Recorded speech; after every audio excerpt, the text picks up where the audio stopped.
akamkazia macho, akampenda, akamkazia macho. Basi wote tupungiane sasa. Mshike vizuri imani. Jambo la muhimu katika mwaka wa jubilei na ndilo linalopaswa kutuongoza kushika imani yetu, tuonekane watu wenye matumaini.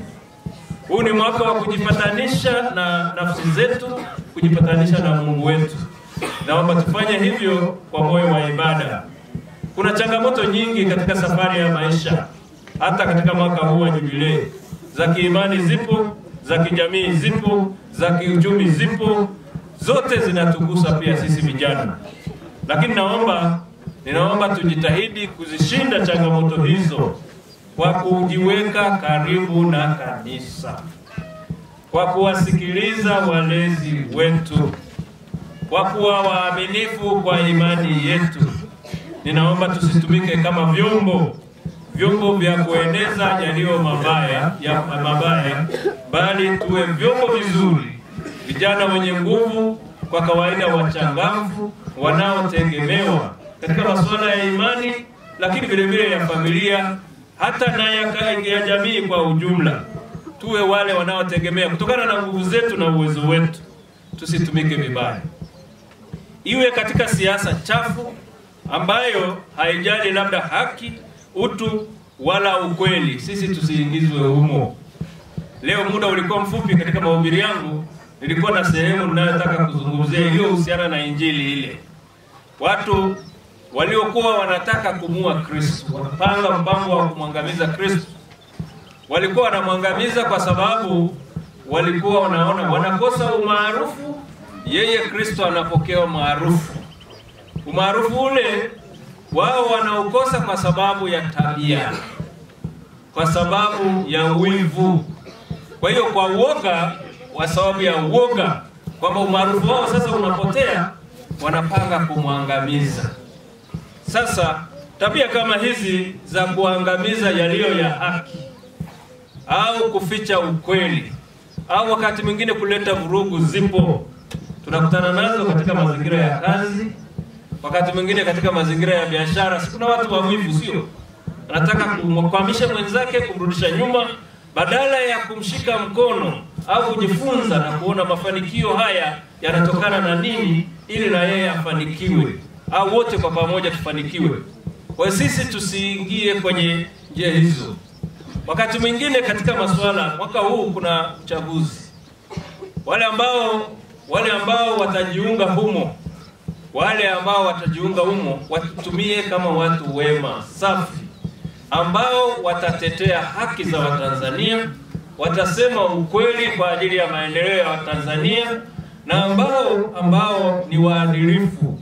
Sisi tuwe kundi la wale walio waadilifu, sio wale ambao watakuwa upande wa kutengeneza siasa chafu za fitina, za pengine kuvuruga. Hapana.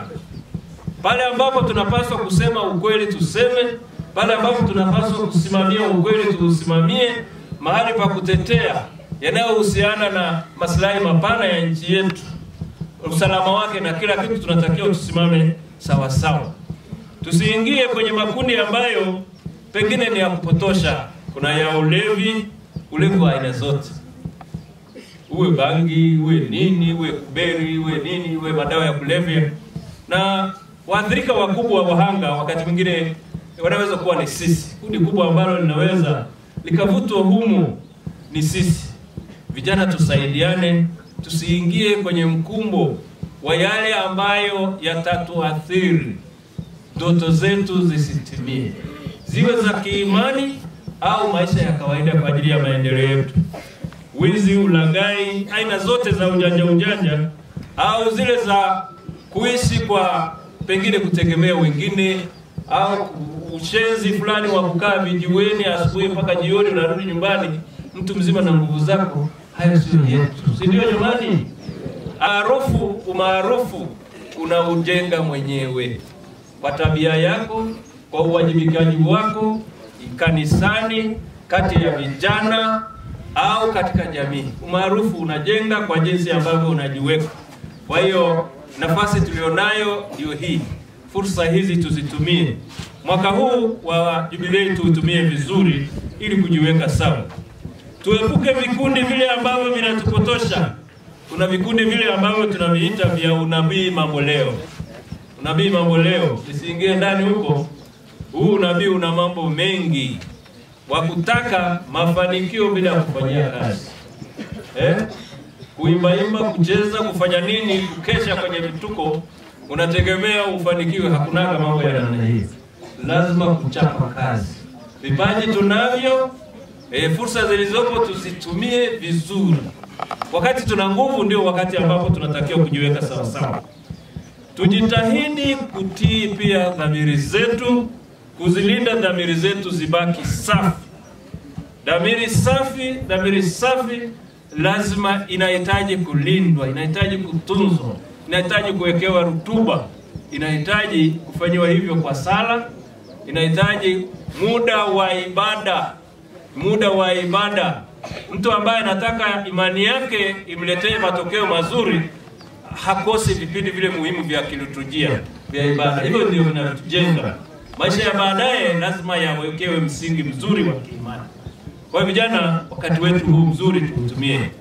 Daima tuzilinde dhamiri zetu ziwe safi na hai. Na tuwe mfano kwa wale ambao wanatufuata.